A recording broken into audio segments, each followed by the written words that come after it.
everyone, and welcome back to my channel. I would like to thank you for joining us once again.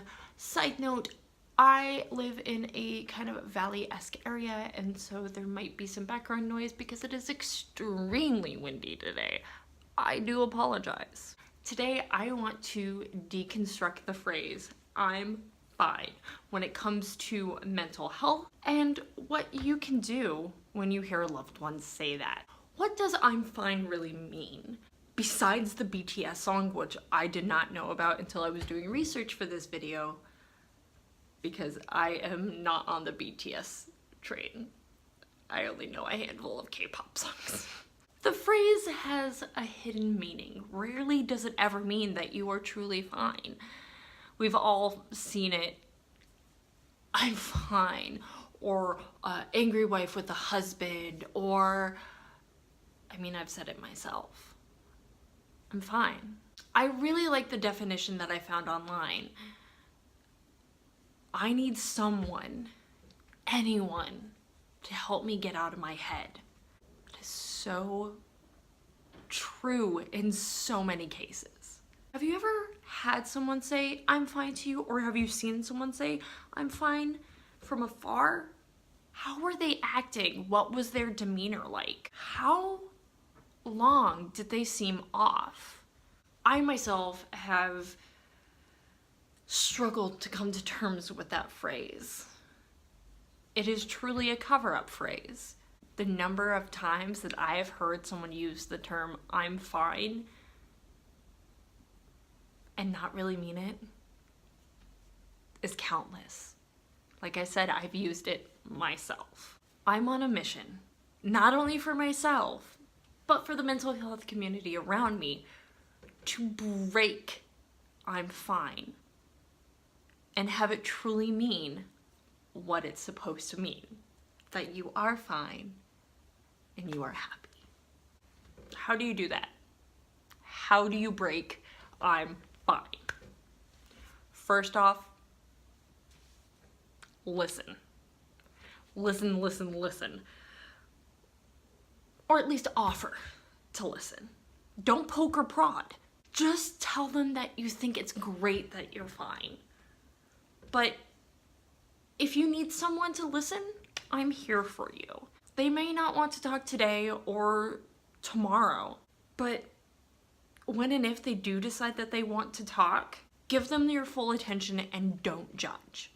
I know that when there is a safe, non-judgmental person willing to listen when it came to my mental health, it's a wonderful feeling, and that's really anyone can really hope for.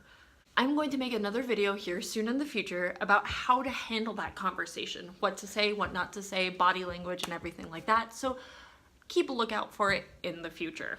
The next step is silence, or just letting them be. I know personally for me, I have to mull things over on my own before I can really talk to people. I have to break down how I'm feeling, why I'm feeling like this, what led me to feel like this, how can I fix it myself? Most of the time, if I just start talking right then and there, if someone asks me if I'm fine, it can be very nerve-wracking for me. I can start to panic, or I can break down, and I have in the past. I've started crying. So giving that person that space can be super beneficial for them in a calming and relaxing sense, but letting them mull over their own thoughts gives them a chance to properly sometimes say how they're feeling. Like I said, they may not want to talk today. They may not want to talk tomorrow. But giving them that sense of space can be a wonderful thing. So this is kind of like a interjection side bit, a 2.5, if you will. And this is just from my own personal experience. When my family sees me being "I'm fine," they will usually crack a really bad dad joke. I know, but they'll do it in my presence. I always end up smiling, which smiling sends endorphins to your brains and helps you kind of relax. And in that mulling over moment, you'll be able to start like really like feeling your feelings. For me, it helps. It helps. So maybe in that case, crack a bad dad joke like hey Vivian, why am I afraid of stairs? I don't know. Why? Because they're always up to something. Hey, do you want to hear a joke about paper? Oh, you know what? Never mind. It's terrible. You know, stuff like that. I love those jokes, and I hope you do too, because they make me feel so much more happy. Step 3, show them that you care and that they are loved. And this kind of goes in hand with the first step, offering to listen. A good example of this was when I was a sophomore in college, and that is where my anxiety really first started. And if you want to hear my anxiety story, I have linked the video I made about that down below. Give it a check out. Anyway, anxiety in college, sophomore year. I was also an RA, or a resident advisor. Basically, I was in charge of several floors of kids. I called them my kids, but residents in a dorm room who, you know, I made events and everything. If you don't know what an RA is, go check it out. But that's when my anxiety really first started, and my kids, my residents, really saw that I was struggling. I had a whiteboard on my dorm room door, I guess, and they could leave me messages or questions, and it had, you know, my info on it for them to contact me. But when they saw that I was having some serious issues and not being the same person that I was, they left me very encouraging messages on my whiteboard for me to wake up to, or taking me out for coffee, or they didn't even ask if anything was going on. They just showed that they cared and that they were there for me.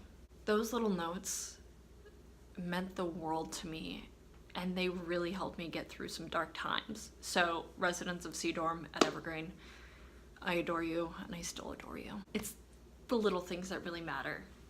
Random notes, little hugs, taking them out of the house. It helps clear stress.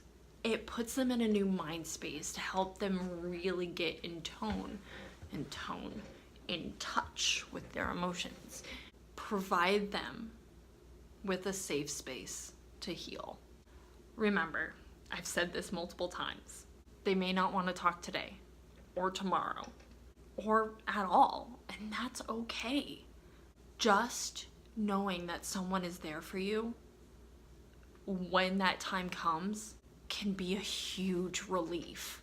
Let's get together in this mental health realm and break down the words "I'm fine" to truly mean I'm fine. Let's break the stigma against talking about how we're feeling. It doesn't have to be today. It doesn't have to be tomorrow. But I can feel it.